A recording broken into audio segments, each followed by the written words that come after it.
In a federal hearing watched by over 12 million Americans, one woman, armed with 438 pages of evidence and the quiet strength of a father who once wore the same robe, stared down a Supreme Court justice accused of using silence as his shield. She didn't shout. She didn't flinch. But what Congresswoman Jasmine Crockett revealed in those 27 minutes left the most powerful man in the room with no word and no way to stay seated. He stood up and walked out. What made a single question from a black woman in Congress shake the foundation of America's highest court? And more importantly, what does it reveal about who still controls the law in this country? This story is a dramatized retelling inspired by real tensions, real systems, and real voices that too often go unheard. While some details and characters have been fictionalized for narrative impact, the emotions, the stakes, and the questions at its heart, they're as real as the world we live in. So lean in, listen closely, because what happens next might change how you see justice forever.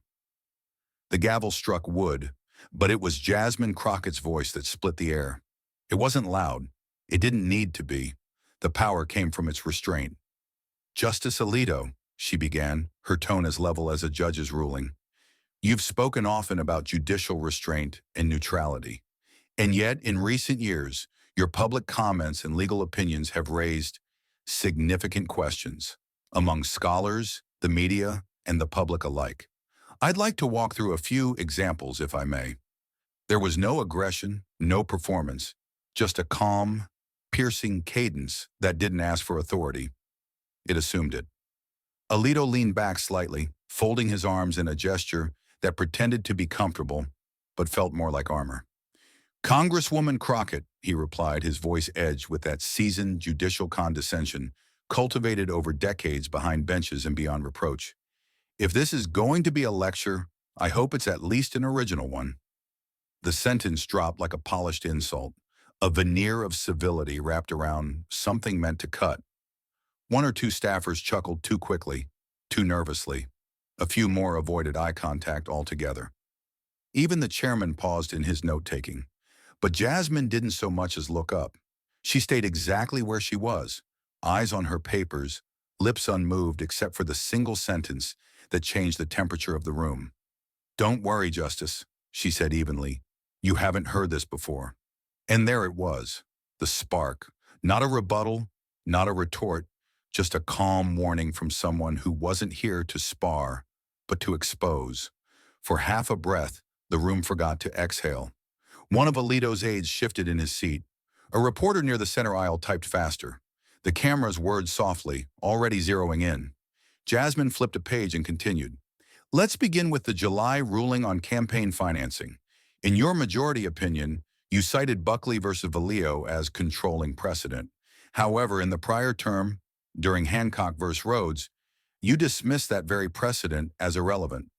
Did your interpretation evolve in 6 months, or was it applied selectively?" Alito blinked once. He opened his mouth, then hesitated. "I don't recall the specifics of your reference," he said, smoothing his tie as though that might smooth his answer. "But I assure you," she cut in, not harshly, but surgically. "Page 17, line 4. Your opinion refers to Buckley as, quote, binding and determinative. Yet during Hancock, you argued that same case held no weight." She looked up now, eyes steady, no triumph in her tone, only accountability. "I'm just trying to understand the shift, Justice." The chairman leaned slightly forward. Alito adjusted his glasses, buying time in the only currency available to a man not used to being questioned. "Judicial decisions," he finally said, "are nuanced. You, of all people, should understand that." There it was, the soft blade again. Dismissive, veiled in professionalism, spoken just sharp enough to sting, but not enough to be called out directly. The kind of tone used in law schools to remind someone of their place. The kind used in Senate hearings to wrap superiority in courtesy. But Jasmine didn't blink. She let the silence answer him. Then slowly, deliberately, she closed her notebook. No rush, no theatrics. And it was that act, not her words, that made every eye in the room shift back to her. Everyone realized something at the same time. This wasn't a hearing anymore. It was a reckoning. She hadn't come to match him. She came to reveal him. And now it had officially begun. Jasmine Crockett didn't bring a battalion of lawyers or a tower of binders stacked like armor. She brought one folder, 3 pens, and a memory that hadn't dulled with time. She had walked into room 2141, not as a performer, but as a witness. Witness to how the system flexes for the powerful and stiffens for the unheard. And if her voice shook that morning, it wasn't from fear, it was from restraint. Because what she carried into that hearing wasn't just evidence. It was the collective weight of every Black defendant who had stood in courtrooms under skeptical eyes. Every voter whose ID was incomplete. Every mother who'd buried a son before a judge could spell his name right on the docket. And beneath it all, deeper than the headlines, sharper than any headline she might make that day, was the presence of a man who no longer stood beside her, but who shaped everything she'd become. Bernard Crockett, her father, her judge, her example. He had once told her that justice was like iron. It had to be forged and not found. She remembered the way he'd sit in silence in their living room after a long day in court, tie loosened, eyes scanning the local paper, not for politics, but for faces. They always talk about systems, he once said, but they never talk about people, about the ones who get crushed when the system grinds slow, or worse, when it speeds up for someone with the right friends. He used to write his closing arguments by hand. Jasmine still had one of his yellowed legal pads folded inside her folder, not because she needed the notes, but because she needed the reminder that her work wasn't about performance, it was about precision. And that morning, every sentence she spoke had been carved, not drafted. She had studied Alito's rulings for weeks. Not the obvious ones, the quiet ones. The footnotes that dismissed racial impact studies with phrases like, statistically insufficient. The speeches given behind closed doors at donor banquets that never made headlines but made policy. She had requested travel logs and matched them with financial disclosures. Dug through judicial memos and connected them to shifts in legal interpretations. And then, in the silence of her hotel room 3 nights before the hearing, she had laid it all out on the floor, one document at a time, until the pattern was no longer abstract. It was a story, not one built to impress pundits, one built to confront power. So when she closed her folder earlier, it wasn't just a pause. It was a signal, a message. She wasn't here to speculate. She wasn't here to entertain. She came with enough to shake a robe, and the discipline not to waste a single word doing it. Jasmine Crockett didn't raise her voice, but her words hit like a gavel no one expected. Justice Alito, in your July opinion on campaign finance, you cited Buckley versus Valeo as binding precedent. You used it to justify lifting caps on donor contributions in federal races. But just 6 months earlier, in Hancock versus Rhodes, you dismissed Buckley as outdated and irrelevant. My question is simple. What changed? Her delivery wasn't combative. It was clinical, controlled, the kind of tone used by seasoned attorneys who've already seen the whole chessboard. Alito shifted in his chair, fingers lightly tapping the edge of his notes, though everyone could see he wasn't reading them. He was searching for a foothold. Congresswoman, he began, choosing his phrasing carefully, judicial interpretation is not a static exercise. Context matters. Each case presents its own circumstances. I'm sure you understand that. He offered the words like a lifeline dressed as a lesson, hoping she'd take the bait and move on. She didn't. Then let's discuss those contexts, she replied, flipping to a page in her folder without breaking eye contact. In Hancock, the issue was about individual state limits on campaign contributions, something you ruled as constitutionally permissible based on states' rights. Yet in the federal case, you argued that any cap, including at the national level, infringed on First Amendment protections. Same legal precedent, opposite conclusions. If context matters, then clarity matters more. So I'll ask again, what changed? A hush followed, the kind that doesn't settle in courtrooms unless something heavy is about to drop. Alito leaned back, measuring the moment. I do not recall the specific language offhand, he said finally, but I assure you the distinctions were clearly outlined in the majority opinion. Jasmine tilted her head as if disappointed but not surprised. Page 17, line 4, she answered for him. That's where you called Buckley, quote, binding and determinative. But in Hancock, you dismissed that same case by stating it failed to address the evolving nature of campaign realities. So I'll ask plainly, Justice, do you believe legal precedent should follow evolving political realities or remain grounded in judicial consistency? It wasn't just a legal question. It was a trap, one built not from arrogance but from architecture. Behind her question stood something far larger than the case itself. It was the suggestion that perhaps the law, when in Alito's hands, bent not just toward different interpretations, but toward different interests. The chairman raised his eyebrows, visibly impressed. A few aides exchanged quick glances. Even a few conservative members, until now stone-faced, scribbled notes with slightly more interest than before. Alito cleared his throat. Precedent, he said, must always be applied with discernment. That is the burden and the duty of judicial office. Jasmine nodded slowly. And yet, she said, when discernment aligns too often with advantage, people begin to wonder whether it's the law evolving or the standard dissolving. She didn't smile, didn't blink, just let the words hang there, sharp, silent, surgical. The cameras caught everything, but more importantly, the room felt it. Something had shifted, not because she accused, but because she illuminated, because she spoke the one language every power figure fears the most, the truth they cannot publicly refute. Jasmine Crockett didn't give Justice Alito time to reset. The moment his reply trailed off into abstraction, she turned the page in her folder and lifted her eyes. This time, she wasn't referring to court opinions or constitutional interpretations. This time, she was stepping into his real world, the one with tarmac landings, private cabins, and undisclosed invitations. Justice, she began evenly, on March 14th, 2022, you boarded a private jet from Dallas to Bozeman, Montana. That flight was paid for by the Western Liberty Alliance, an organization that later submitted an amicus brief in Chambers versus Turner, a case you ruled on favorably less than 6 months later. Is that correct? The room stilled. Even the paper stopped rustling. Alito blinked slowly. His lips parted for a moment, then closed again.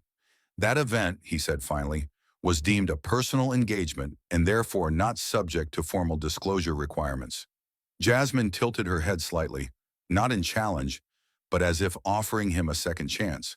And yet, she replied, your 2021 and 2022 financial disclosures make no mention of that flight, nor of your appearance at the summit hosted by Liberty's legal counsel. That summit, by the way, featured a closed-door panel on judicial guardianship in times of national uncertainty, a panel you were listed as the keynote speaker for. She let the facts speak first. Then she delivered the blow.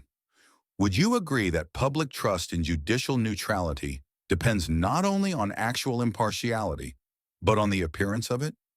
Alito's expression began to harden. I have no control over who attends public events, he replied, his tone clipped, his voice lower than before. Jasmine didn't flinch.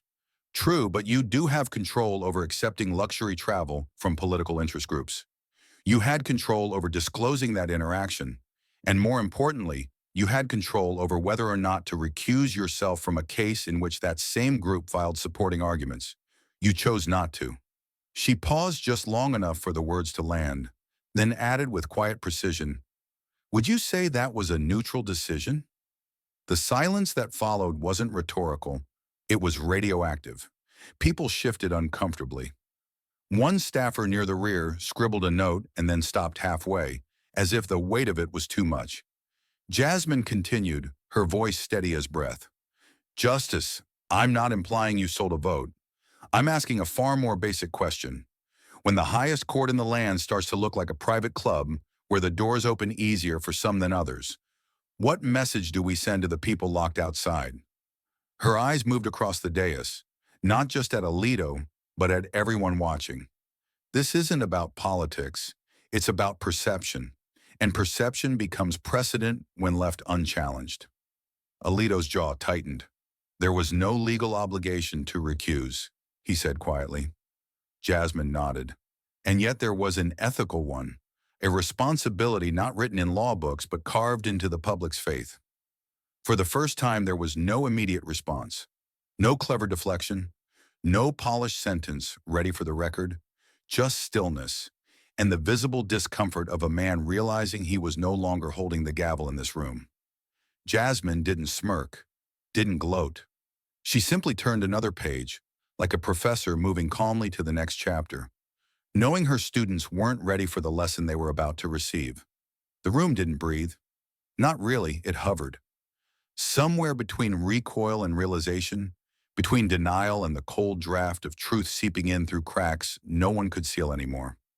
Justice Alito, for all his years of decorum and deference, looked, just briefly, like a man recalculating in real time. Jasmine Crockett hadn't accused him of corruption. She hadn't insulted him. But she had done something far more dangerous in this town. She had introduced a truth that couldn't be unspoken, and then let it linger, unchallenged, with the kind of discipline that only comes from knowing you've already done your homework. She didn't speak, not right away. She let the silence swell, just enough to make the weight shift in every chair. One senator glanced over at a staffer, unsure if he should interject. A reporter near the aisle looked away from his screen, waiting for something unscripted. Even the chairman adjusted his collar like he was bracing for a change in barometric pressure. And still, Jasmine said nothing. That, more than any of her carefully sharpened sentences, was the moment the power dynamic in the room shifted for good. Not with volume, not with spectacle, but with stillness. She knew what was coming. Alito didn't. He tried to seize the air again. "Congresswoman," he said, with a voice that tried too hard to sound in control, "I was invited to speak, that's all. The implications you're suggesting—" She raised her hand, not to interrupt, but to hold the moment in place like a surgeon keeping a wound open just long enough to extract what doesn't belong. "Justice," she said gently, "I haven't suggested anything. I've only cited your own choices. What those choices suggest is not for me to decide. But the American people," and here her voice slowed, curved toward precision, "they do tend to draw their own conclusions, especially when the facts are finally allowed in the room." Alito's jaw flexed. His aide leaned forward, whispering something too low for the microphones. But no one paid attention to the whisper. All eyes were back on Jasmine as she calmly reached into the folder again, not rushing, not digging, just selecting. She drew out a single page and set it on the table in front of her with care, as if it might be glass. She didn't lift it up. She didn't read from it. She simply let its presence exist, like a shadow slowly cast over the illusion of untouchable power. Then finally she asked, "Do you know what the word neutrality means to someone who's never been invited on a private jet? Who's never had lunch with a donor? Who's never seen their neighborhood on the right side of a court ruling?" The question wasn't rhetorical. It wasn't philosophical. It was personal, because it wasn't just about Alito anymore. It was about every room like this one, every robe like his, every decision that claimed the name of law, but smelled faintly of politics, power, and proximity. Jasmine didn't wait for an answer. She leaned back in her chair, folded her hands, and looked across the room. Not at Alito, but at the cameras, at the country. And in that quiet, humming space between questions, a realization began to crystallize among everyone watching. She hadn't come to argue with a Supreme Court justice. She had come to show America how power behaves when it's finally asked to explain itself. And power, it turned out, wasn't very good at answering. Before room 2141, before the hearings and the headlines, before she ever learned how to wield a legal argument like a scalpel, Jasmine Crockett sat on a wooden bench in the back row of a courtroom in Smith County, Texas. She was 8 years old, her legs too short to touch the floor, her back pressed straight against the old oak paneling, as if that posture alone might make her father proud. The air in that courtroom was always cold, not because of the temperature, but because of the weight it carried. This was her father's room. Judge Bernard Crockett presided over it for nearly 2 decades, and every day he walked into it wearing the same navy suit, polished but worn, the sleeves just beginning to fray near the cuffs. He didn't speak much in the House, but in the courtroom, his voice filled the space. Not with volume, but with presence. He didn't bang his gavel unless it was necessary, and it rarely was. People listened to Judge Crockett not because they feared him, but because he carried something rarer, a kind of quiet authority that made people straighten their backs and reconsider their excuses. He believed deeply in rules, not because he loved control, but because he believed rules should protect the people who had the least of it. To him, justice wasn't a performance. It was a responsibility you wore like a second skin. Jasmine watched him closely in those early years. She remembered how he greeted each attorney by name, even the young ones, how he leaned forward when defendants spoke, especially the ones who had nothing but fear in their voices. He didn't interrupt. He didn't rush. But if someone lied, he would lower his glasses and say one line that froze the entire courtroom. "Is that what you want your name to stand for?" It wasn't loud. It didn't have to be. The weight was in the implication that words matter, that names matter, and that what you stand for can follow you longer than any sentence a court can hand down. One afternoon, Jasmine asked her father why he never seemed angry, even when people disrespected the bench. He paused, looked out the window, and finally said, "Because they're not disrespecting me, Jazz. They're disrespecting what I've sworn to uphold.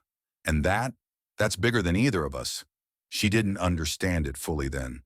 But years later, when her own voice would tremble for the first time in court, not from fear but from fury at a clearly rigged decision, she remembered that moment. She remembered that to serve the law, you had to rise above yourself, even when the system did everything it could to pull you down with it. It was in that room, Bernard's courtroom, that Jasmine learned silence was never emptiness. It was a choice, a tool, and used right, it could dismantle lies faster than any outburst. She learned how her father wrote his decisions by hand before typing them, always starting with the same phrase in the margins: "Begin with dignity, end with accountability." Jasmine found one of those yellowed legal pads after he passed. It had faded ink, a coffee stain, and a tiny note written sideways along the edge. "Remind them who the law was built for, not just who it protects." That phrase stayed with her, not as sentiment, but as blueprint. And as she sat in room 2141 decades later, facing a justice who had long stopped writing anything in the margins, she wasn't just holding a folder of documents. She was holding her father's legacy. And that weight, quiet, resolute, unwavering, was heavier than any gavel in the room. The first time Jasmine Crockett stood alone in a courtroom, her palms were dry, but her throat was not. It was a public defender's case, a low-profile hearing with no cameras, no press, and no patience. Her client was a 19-year-old named Terrence, arrested for carrying prescription pills that weren't his. He had no priors, no lawyer, no hope, until she walked in. She'd studied the statute backward, lined up the medical reports, found proof that the pills belonged to his grandmother, that he was carrying them for her during an emergency. Everything pointed to dismissal. It should have been open and shut, but the judge barely glanced at the evidence. He skimmed the file, sighed audibly, and said, "Possession is possession." Next. Jasmine stood up. She objected, respectfully but firmly. "Your Honor, with all due respect, the context matters. There's no intent, no concealment, no prior behavior indicating misuse. This is not justice. It's automation." The courtroom didn't react.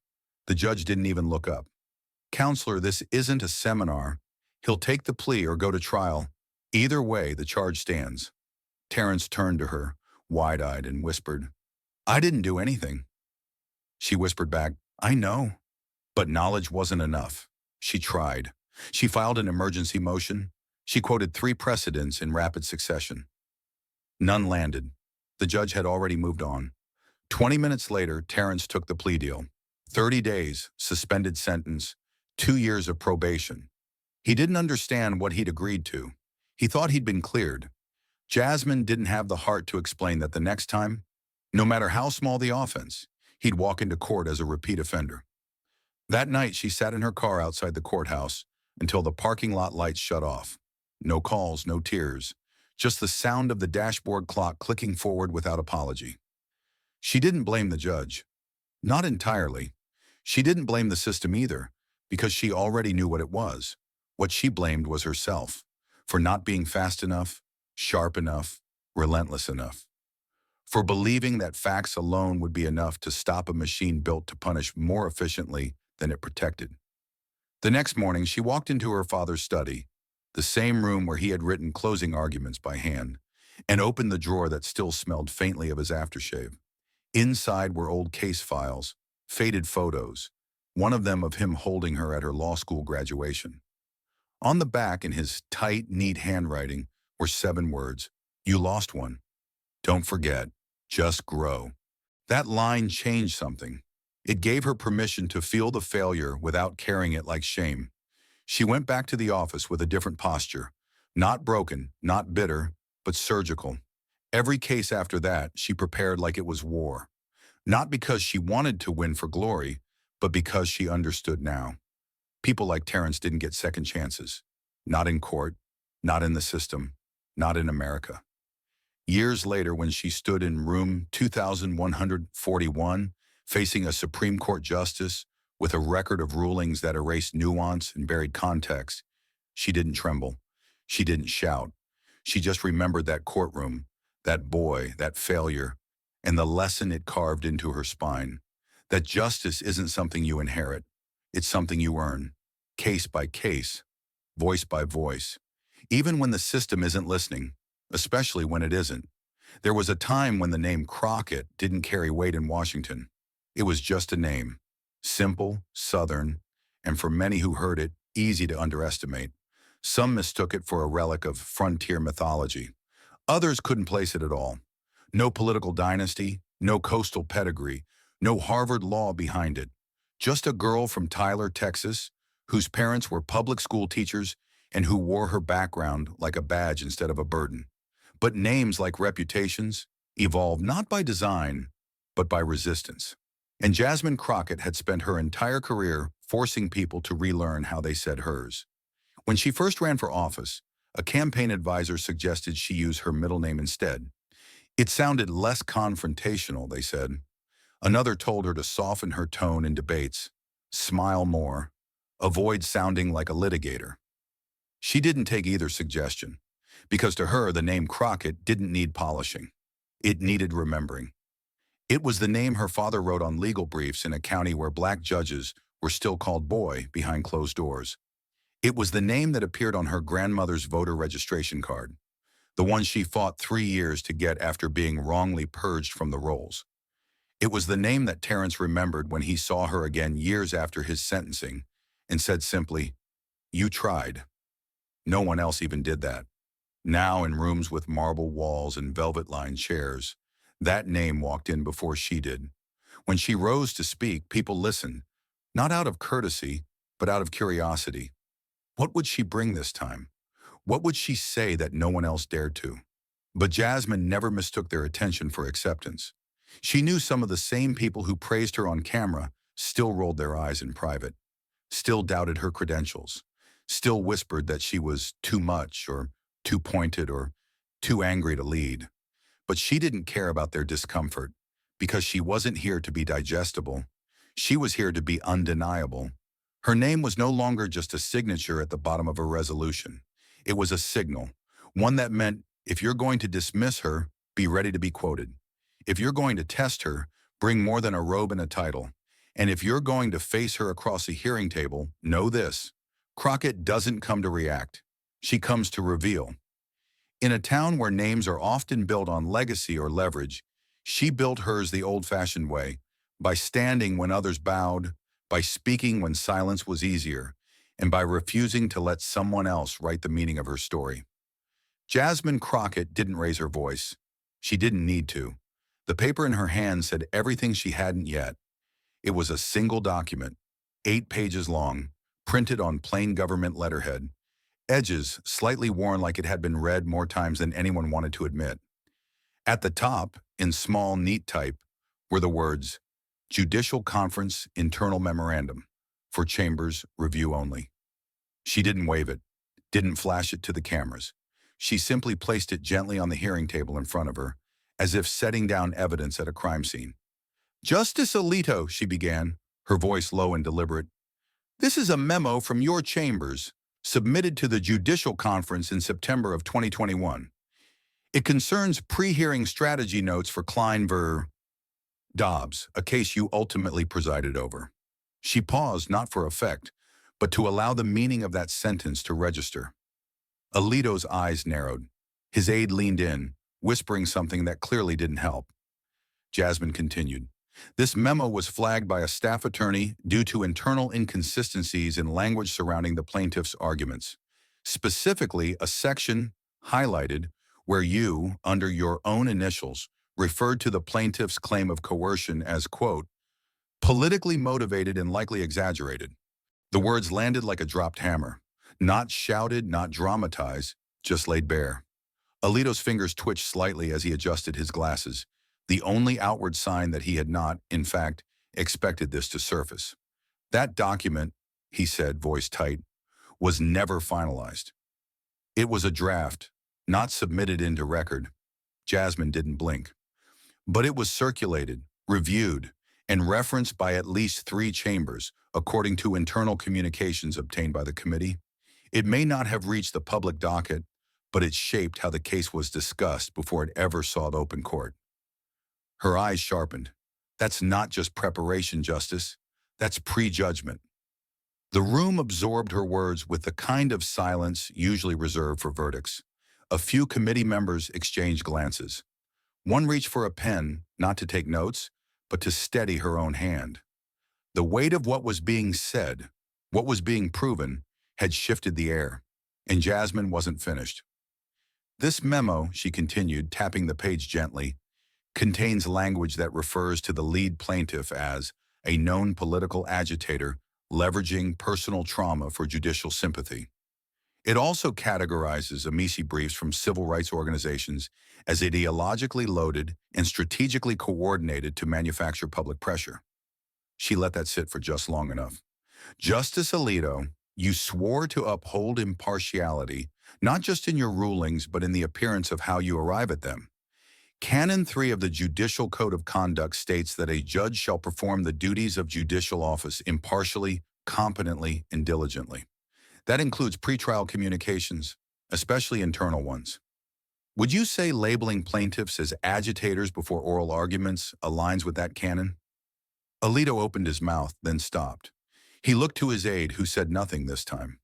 The words weren't defensible, not under oath, not in front of millions, not with the document sitting there like a mirror he couldn't look away from. His silence was not empty, it was damning. Jasmine leaned back slightly, voice calm as ever.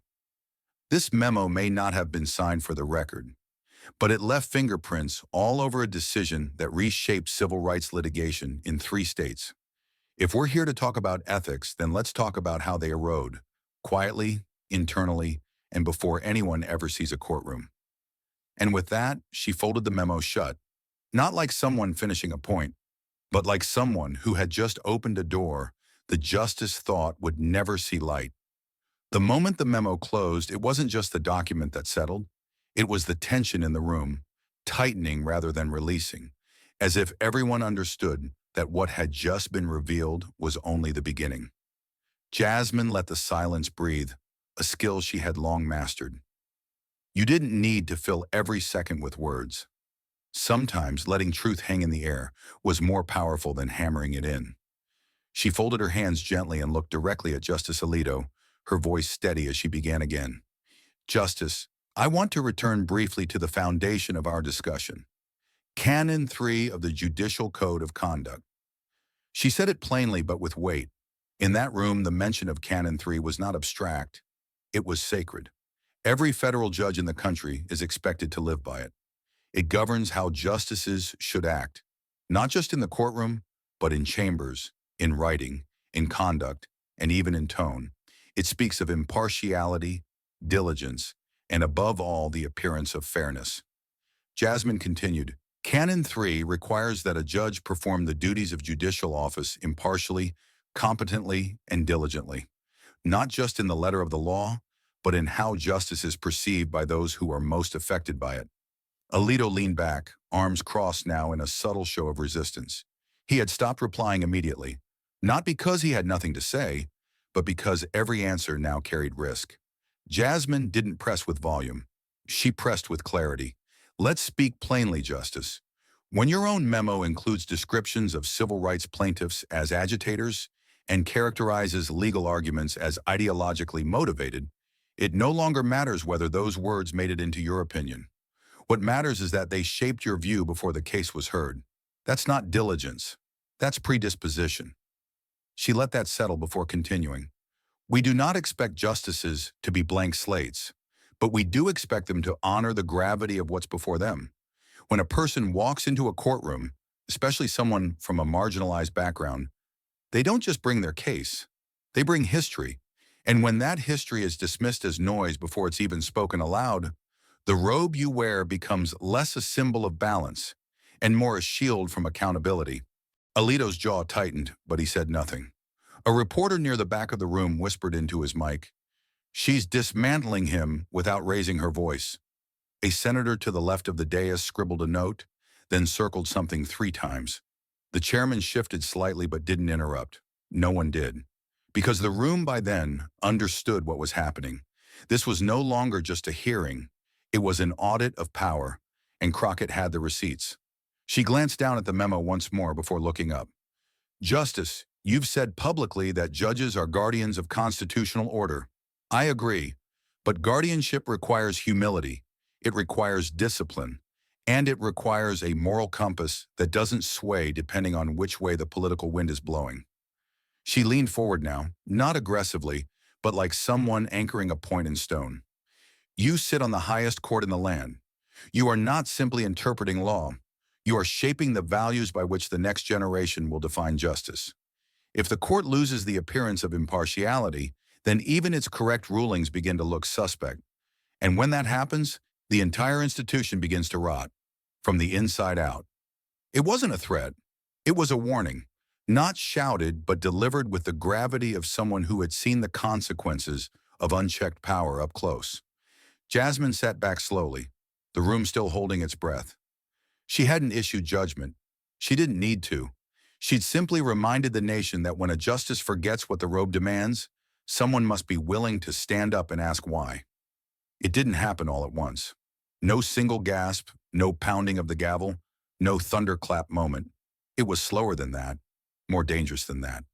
The turn of the room was like a tide shifting direction, almost imperceptible until you realized the current had changed. Jasmine Crockett didn't celebrate. She didn't smirk or lean into the moment. She just sat, poised and deliberate, like someone who had expected this change long before anyone else in the room even sensed it was coming. And now, it was here. The chairman, until now measured and expressionless, looked up from his notes with the stillness of a man beginning to realize he was no longer observing history, but sitting in the middle of it. One of the Republican members, who had spent most of the morning stone-faced and unmoved, lowered his pen and leaned back, eyes fixed not on Alito, but on Jasmine. Aide after aide whispered into the ears of committee staffers, not in panic, but in quiet recalibration. The air was different now, no longer tense with the weight of protocol, but electric with the unmistakable energy of accountability. Justice Alito, by contrast, remained rigid, but not from confidence, from calculation. He had said less and less as the hearing progressed, not because he had nothing to defend, but because he knew now that every word might be held against him. His silence wasn't an act of strength. It was the armor of a man realizing his institutional immunity no longer guaranteed him the last word. And Jasmine had given him no easy target. She had asked no theatrical questions. She hadn't insulted his record. She had simply revealed it, piece by piece, until there was nothing left for him to hide behind but the silence itself. In the back row, a journalist from the Washington Ledger typed furiously, his laptop screen reflecting only one name in repeated notes: Crockett. A younger staffer standing near the chamber wall mouthed something barely audible. "She's doing it. She's really doing it." Meanwhile, the live stream chat across media networks exploded with viewers posting the same stunned phrase. Why has no one ever asked these questions before? Jasmine looked across the room slowly, taking in the shift without acknowledging it outright. Her hands rested calmly on the table, one thumb gently brushing the edge of the confidential memo she had just entered into the record. She wasn't basking in the moment. She was controlling it. She understood something fundamental about power. It doesn't always crumble with force. Sometimes it simply erodes when confronted by a truth too clear to be dismissed. When she finally spoke again, her voice remained as it had been since the beginning, measured, grounded, unwavering. This hearing was never about personalities, she said. It's about principle. It's about whether the law remains credible when those who interpret it abandon consistency, transparency, and humility. And if the people watching today are asking themselves whether justice still belongs to them, then we have already failed. No one interrupted. Not Alito, not the chair, not even the political allies who had once thought this exchange would end in their favor. The shift had already happened. The room had already turned, and Jasmine Crockett, with nothing but her voice, her father's lessons, and the truth bound in quiet pages, had become the axis around which it all began to rotate. There was a reason Jasmine Crockett never raised her voice. Not in interviews, not in arguments, and certainly not in hearings like this one. She didn't need to. In a world where people shouted to be heard, she had learned that clarity was more dangerous than volume. And this right now was the moment she had been sharpening her clarity for. She flipped one final tab in her folder, thin, unassuming, cream-colored. The kind of document you might mistake for routine if you didn't know how to read between the lines. But she had read it, line by line, twice. "Justice Alito," she began, voice calm, "according to your 2023 itinerary, on the evening of June 1st, you attended a private dinner hosted by the American Freedom Coalition. The event was held at the Jefferson Club, and guests included several high-net-worth donors with active interest before the court." She looked up. Specifically, donors who submitted amicus briefs in Benavides, Texas, a case you ruled on the very next morning, authoring the majority opinion. The room was still, but this silence wasn't like the others. It was charged, waiting. Alito didn't blink, but his jaw flexed in the same subtle way it had before. When she'd first mentioned the flight logs, she continued, "You did not recuse yourself. You did not disclose the dinner. You did not note the meeting in your amended financial statements." A soft murmur rippled through the gallery behind the dais, quickly silenced, but undeniable. Jasmine didn't flinch. To some, that might sound like a lapse in paperwork, but to the public watching at home, many of whom can't afford to hire a lawyer, let alone attend a donor dinner, it feels like something else. It feels like the law speaks one way to the powerful and another way to everyone else. Alito exhaled sharply through his nose. "That dinner was informal," he said. "It was not coordinated in relation to any pending case." Jasmine nodded slightly. "And yet, the fact remains, it occurred within hours of a ruling you authored that directly benefited organizations represented at that table. Whether or not you discuss the case is irrelevant. The appearance of impropriety alone erodes the integrity of the court." She didn't speak like someone making an accusation. She spoke like someone reading a warning label out loud, carefully so no one could say they hadn't been told. The chairman looked down, his fingers now pressed together as if in silent reflection. One committee member to Jasmine's left turned her head slowly toward Alito, visibly unsettled. Meanwhile, outside the chamber, reporters refreshed their devices, live feeding every word into a country already tense with questions about the legitimacy of the judiciary. And still, Jasmine didn't raise her voice. She ended with a simple statement, one that was not rhetorical, not theatrical, but exact. "Justice.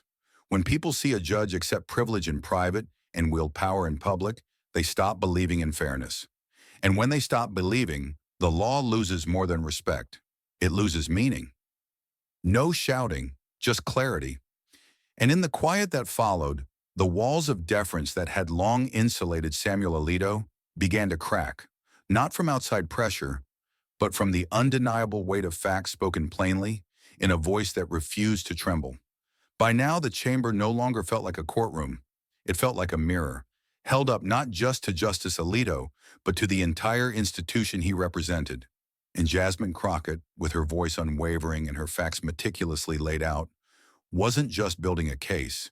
She was revealing a question that had been festering beneath the surface of every law school debate, every news headline, every whispered doubt in Black and brown households across the country. Do we still believe in justice when those entrusted to deliver it operate above the very rules they enforce? She didn't ask it outright. Not yet. Instead, she let the tension build, kept her tone as even as a scalpel gliding across a surface already marked. Justice Alito, she said, looking him squarely in the eye, the law is only as strong as the trust we place in it. And trust is not given. It's earned, with consistency, with humility, with transparency. You've stated publicly that the role of the court is to interpret the Constitution free of political influence. But your record, your relationships, your omissions, they tell a different story. One where selective silence replaces clarity and access replaces accountability. Alito shifted, his hands folded in front of him, tighter than before. He didn't respond, not because he couldn't, but because he understood what was happening. Jasmine wasn't cross-examining him. She was speaking to the millions, watching from living rooms, hospital break rooms, bus stops, and jury pools across the nation. Those who had been told their whole lives to respect the court, even when the court refused to respect them. Jasmine slowly placed a final document on the table. It wasn't confidential. It wasn't redacted. It was a Gallup poll, dated just weeks before the hearing. Public trust in the Supreme Court, she read aloud, has reached its lowest point in 5 decades. Only 18% of Americans express a great deal of confidence in the court. That's not a partisan issue. That's a crisis of legitimacy. She looked around the room now, not just at Alito, but at her fellow lawmakers.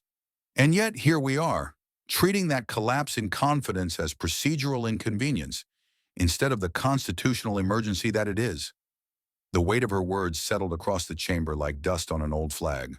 No one spoke. No one dared. Because the truth, when laid bare without embellishment, is harder to argue with than even the most eloquent dissent. Jasmine leaned in slightly, her voice dipping just enough to command attention. When a mechanic cheats you, you find a new garage. When a politician lies to you, you vote them out. But when the Supreme Court loses the public's trust, where do we go? She let the silence answer, just long enough to make it echo in the ears of everyone listening. Then, with the force of something simple and undeniable, she delivered her closing thought. Trust isn't a policy, it's a verdict. And today, Justice, the question isn't whether the public still trusts you. It's whether you still remember what it means to be trusted. She didn't flinch. She didn't blink. And across the room, even the cameras seemed to hesitate, as if they too understood that something irreversible had just been said. He didn't say, "I yield." He didn't object. He didn't even look up when he finally reached for the small microphone embedded in the table before him. His hand hovered there for a breath too long, as if part of him still debated whether he should push forward or fall back. But then the weight of everything Jasmine Crockett had laid out, each timeline, each document, each unanswered question, settled into the space behind his shoulders, and the decision was made for him. "I'd like to request a brief recess," he said quietly. The chairman blinked, surprised by the tone. Soft, uncharacteristically thin, as if the words had to find their way through something he hadn't prepared to feel.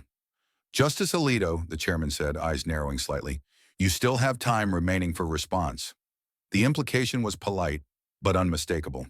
"Don't run, not yet." But Alito didn't argue.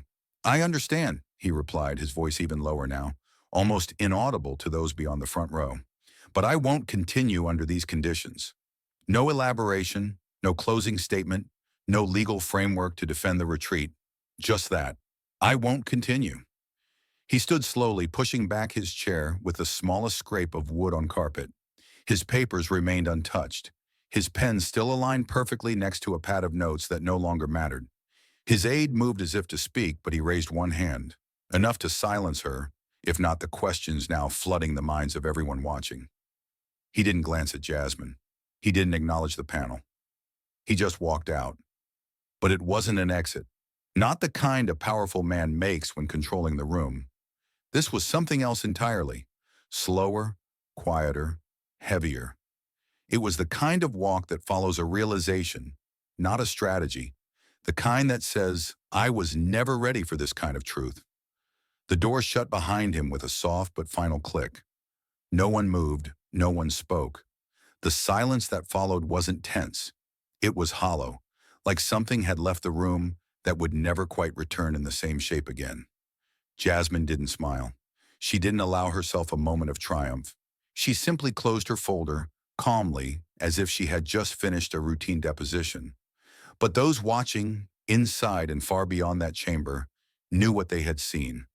A man who had written decisions for a nation had been rendered speechless by the one thing no robe could shield him from: the truth, spoken without fear. By the time the committee chair called for recess, the story had already left the building.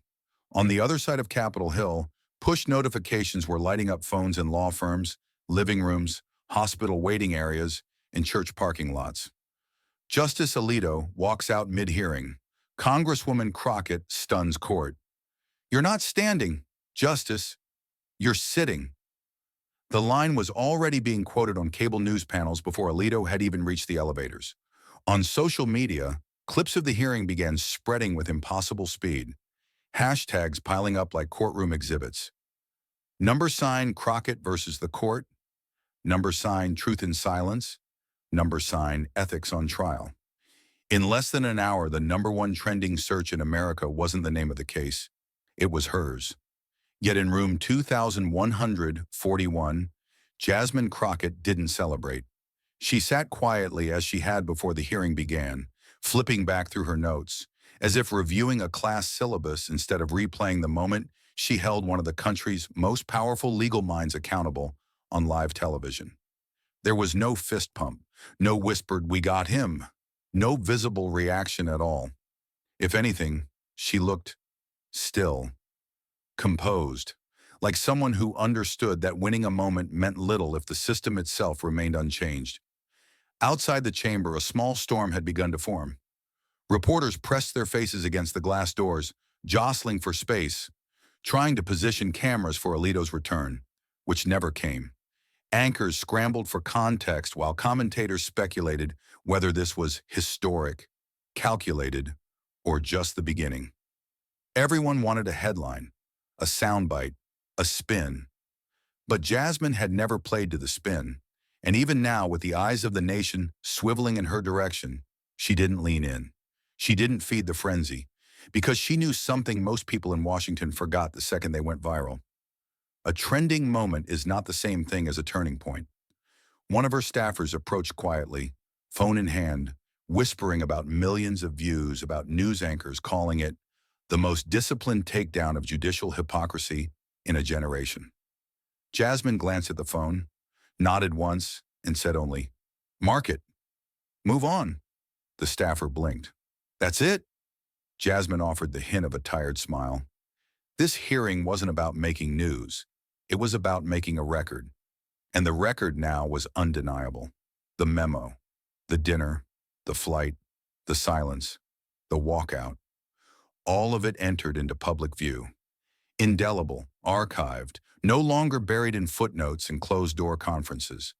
But Jasmine understood something even more important. Moments like this are only as powerful as what follows. If the country forgets in a week, if the cameras turn away, if Congress returns to partisan games and judicial ethics are once again reduced to talking points, then nothing had been won. Just attention. And she wasn't here for that.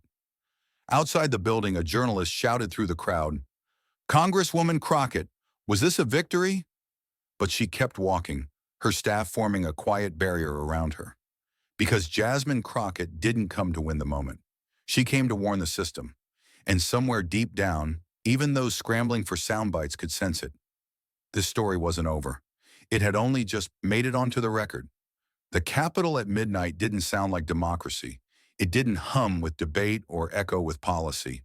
It breathed like an empty church, solemn, cavernous, and unnervingly honest.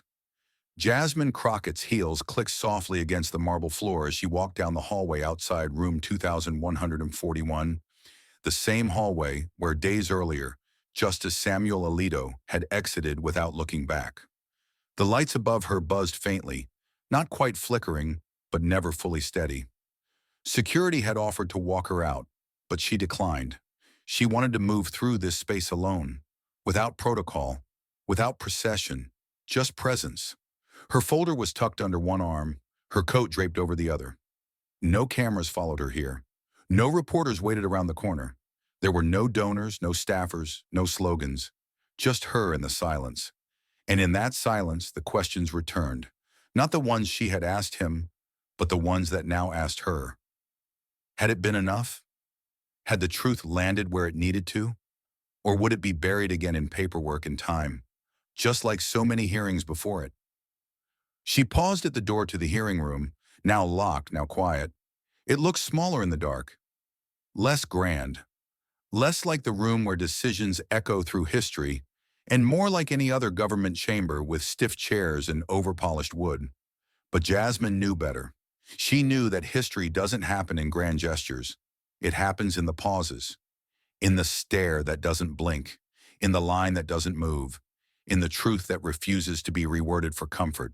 She walked to the window at the end of the corridor and rested her hand on the cold frame. Below, the city breathed without her. Cars crawled down empty streets, lit windows flickered in random patterns, and somewhere far off, someone was probably still watching a replay of the moment she told a Supreme Court justice that trust was not his to assume. That moment was everywhere now. But here, there was only stillness. And somehow, that felt more real. She reached into her pocket and pulled out Naomi's letter. She unfolded it slowly, not to reread it, but just to feel it again. The way the ink bled slightly on the paper, the way the fold had softened from use. It wasn't about the words anymore. It was about the why. Why she walked into that hearing. Why she never raised her voice. Why she had carried her father's bench card inside her briefcase every day since her first day in office. She looked down the hall one last time, toward the double doors of the chamber, and though no one was there to hear it, she whispered softly to herself, "We're not here to win. We're here to wake them up." The words weren't new. Her father had said them once, after a particularly grueling case, when a guilty man walked free on a technicality. "The law can't always carry justice," he had told her, "but it can still carry the truth. That's enough, if someone's willing to say it out loud." Jasmine turned and walked away from the window. Her pace was slower now, not from fatigue, but from weight. Not the weight of loss, the weight of witness, the kind that lingers when you know you've done something irreversible, not because it shattered glass, but because it cracked silence. It wasn't a press conference. There were no flags behind her, no seal of Congress, no media pool crowding in with lights and microphones. Just a plain wall, a folding chair, and a single camera propped up in the corner of her district office in Dallas. Outside the window, traffic moved lazily down the avenue, the soft hum of tires on asphalt providing the only soundtrack. Jasmine Crockett sat facing the lens, wearing a simple blouse and no congressional pin. Her hair was pulled back, her hands steady, her voice calm. This wasn't a statement for the press. It was a message for the people, especially the ones who didn't get to be in the room that day. She looked into the camera, and after a long, quiet pause, she began. "Let's talk," she said, her voice carrying the same weight it had in room 2141, but none of the courtroom cadence. Not as a congresswoman, not as a lawyer, just as someone who grew up hearing that the law was supposed to be the one thing in America that treated everyone the same. Her eyes didn't blink much. They rarely did when she spoke from places deeper than policy. Maybe you watched the hearing. Maybe you only saw a clip. Maybe you didn't watch it at all. That's okay, because what happened that day wasn't about getting someone. It was about asking the kind of questions that too many people have been afraid to ask for too long. She leaned forward slightly, not for emphasis, but as if closing the space between her and someone sitting across a table. You don't have to be a lawyer to understand when something doesn't sit right. You don't have to read court opinions to know what fairness feels like, and you don't need a title to deserve answers from people who claim to serve justice. You just need to believe that the truth still matters, even when it makes the powerful uncomfortable. She paused, letting those words hang just long enough to remind the listener that she wasn't reading from a script. She was remembering something real. Her hands rested lightly in her lap as she continued. "I know some people think what I did was about politics. It wasn't. It was about trust, about whether the law still belongs to the people who follow it or only to the ones who can afford to shape it." Her voice didn't rise, but it deepened. Because when a Supreme Court justice attends private donor dinners, accepts undisclosed gifts, and still claims neutrality, we don't just lose transparency, we lose faith. And when faith in the system breaks, what replaces it isn't chaos, it's silence. And silence is how injustice survives. She let the weight of that truth settle before adding, I didn't speak that day to be loud. I spoke to be clear, because clarity, real clarity, has a way of cutting through everything else, even robes, even rank, even fear. She looked down, then back at the camera. And if clarity makes someone uncomfortable, maybe that says more about them than it does about the question. She took a quiet breath and said one final thing before the screen faded to black. I wasn't there to win a moment. I was there to remind them what the robe demands. And now I'm reminding you. Later that evening, long after the camera was turned off and the city outside her office window had gone quiet, Jasmine Crockett opened the top drawer of her desk and pulled out something small. It wasn't a document or a photo or a press clipping. It was a worn, laminated card, no bigger than a business card. The corners had softened from years of being slipped into coat pockets, suit linings, and leather wallets. The ink had faded just enough to make the letters feel like whispers. It was her father's bench card, the one he carried every day he wore the robe in Smith County. She held it carefully, as if touching something fragile, though she knew it had survived more than she had. Her thumb traced the words printed in block letters, just as she had done 100 times before. But tonight they felt heavier. Dignity costs nothing. Once lost, it can bankrupt a man. That line wasn't just his reminder. It had become hers. A quiet vow written in permanence, never designed for headlines or history books, but somehow more enduring than either. She remembered when she first saw it. She was 16, digging through the laundry basket for loose change, when she found the card tucked into the breast pocket of his jacket. What's this? She had asked, holding it up. He had smiled, the kind of smile that wasn't wide but full. That, he said, is everything they won't teach you in law school. At the time, she didn't fully understand, but she'd held on to it, even after he passed, even after his courtroom was renamed, even after his robe was boxed and given to the county archive. Because that card, small, unremarkable, plain, held the weight of what the law was supposed to be. She placed it gently on the desk, next to Naomi's letter, and sat back in silence. It struck her, in that moment, that she had never framed it, never displayed it in her office, never posted it online. It wasn't a trophy, it was a compass. And compasses, she had learned, don't need to be seen. They just need to be followed. And in a world where robes could be used to conceal ambition, and chambers could echo with political whispers instead of moral clarity, this tiny card had become her clearest guide. She thought about her father then, not just the judge, but the man who fixed their kitchen sink with duct tape, who made her read the Constitution out loud once a month, who taught her how to listen without interrupting. He used to say, "We don't wear the robe to command respect, Jazz. We wear it to prove we still deserve it." That sentence had followed her into every courtroom, every subcommittee, every hearing. And in room 2141, it was there too, between every page she turned, between every line she refused to leave unchallenged. She picked up the card one last time, slid it gently back into her coat pocket and stood. Tomorrow the headlines might shift. The Senate might posture. The court might remain silent. But she would keep showing up. Not to shout, not to shake the building, but to make sure that someone still remembered what the robe demands. The next morning, Jasmine Crockett stood at the edge of a small auditorium in Dallas, speaking not to a crowd of lawmakers or legal analysts, but to a group of high school students from across her district. They had gathered for a civic leadership event. Some came dressed in shirts and ties, others in hoodies and sneakers.